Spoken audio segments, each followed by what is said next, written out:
You've been listening to The Mountain Gardener with local expert Ken Lane. Join the conversation every week as he answers timely garden questions. Email Ken a question directly from your phone to his desktop through the web at watersgardencenter.com.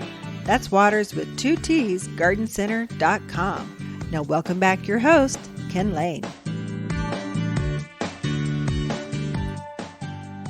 So the Garden Center magazine, that's our industry magazine, did a very large survey nationally of homeowners.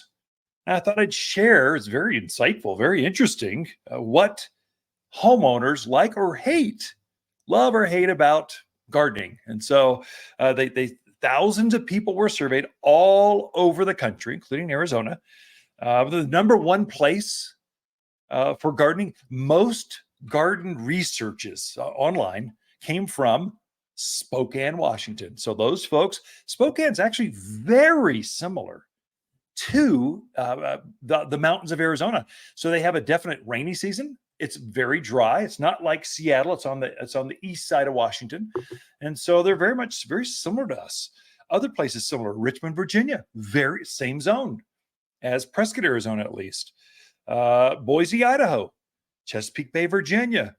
Where else? Norfolk, Virginia. Virginians are wanting to figure out how to gardening.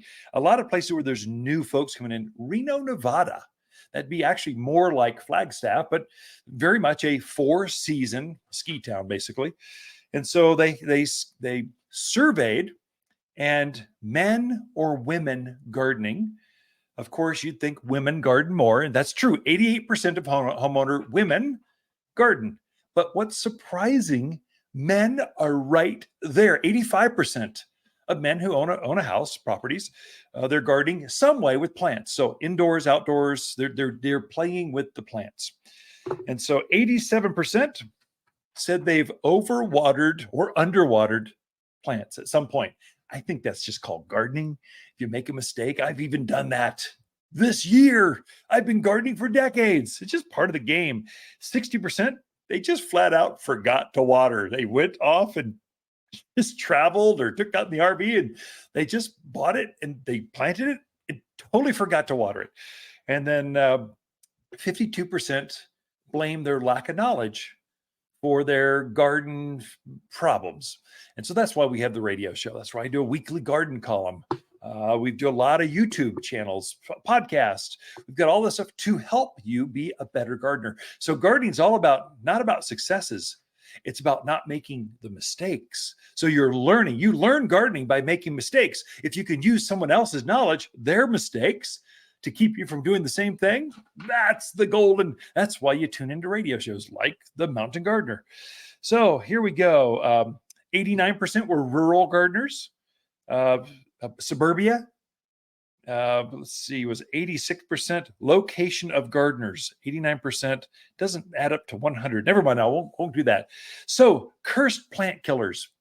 Gen Z, the younger groups, so this is 20-somethings, 24% say they are cursed. They just are cursed at killing plants. I think part of that's just experience too. As you get a little bit older, so millennials, 30-somethings, 15% say they are plant killers. 15% of Gen X, 40-somethings, and then your boomers, 60 plus, 11%. So 11. So as you try or do gardening, as you tune in, as you read more, as you research, or you just hang out with other gardeners, you just get better. And so you blame yourself less. So I would say if you think you're a cursed plant killer, well, just try it again. Sometimes you get better with it.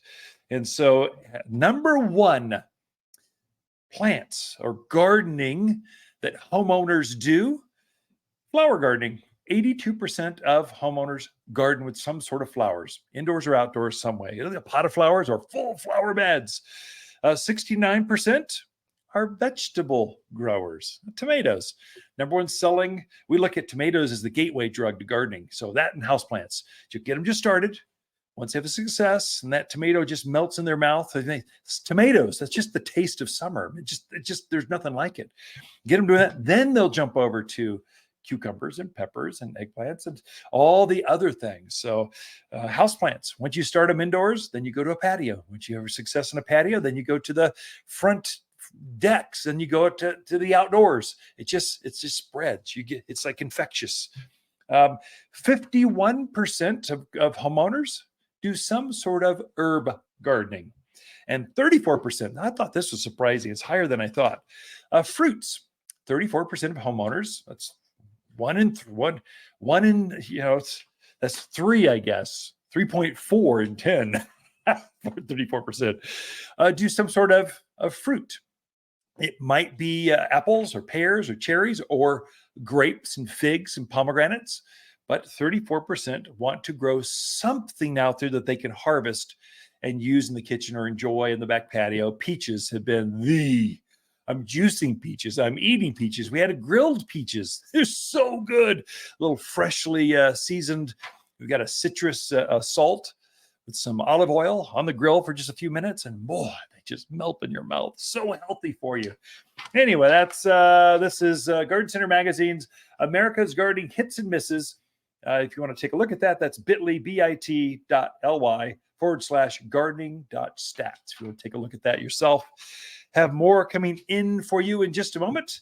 Lisa Waterslane coming back with her garden segment right after this. If new neighbors are encroaching on your privacy, we have just the solution. At Waters, we have an entire section of thick, bold plants dedicated to privacy. Fall is a time to plant a new privacy hedge, and we're here as advisors. Take a quick measurement and snap a picture before you come visit, and you'll quickly be living in privacy once again. Plus, our team of experts know how to plant to increase plant growth next spring. We'll show you how. Waters Garden Center. We know privacy in your backyard.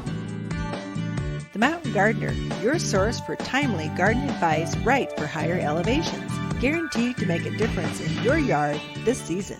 If you enjoy this show and would like to hear more, please subscribe to The Mountain Gardener, wherever you like to listen to podcasts. And if you'd like even more garden tips, tricks, and helpful advice, please check out my website at watersgardencenter.com for classes, videos, and more, or my online garden center at top10plants.com. Throughout the week, Lisa and I can be found here at Waters Garden Center in Prescott.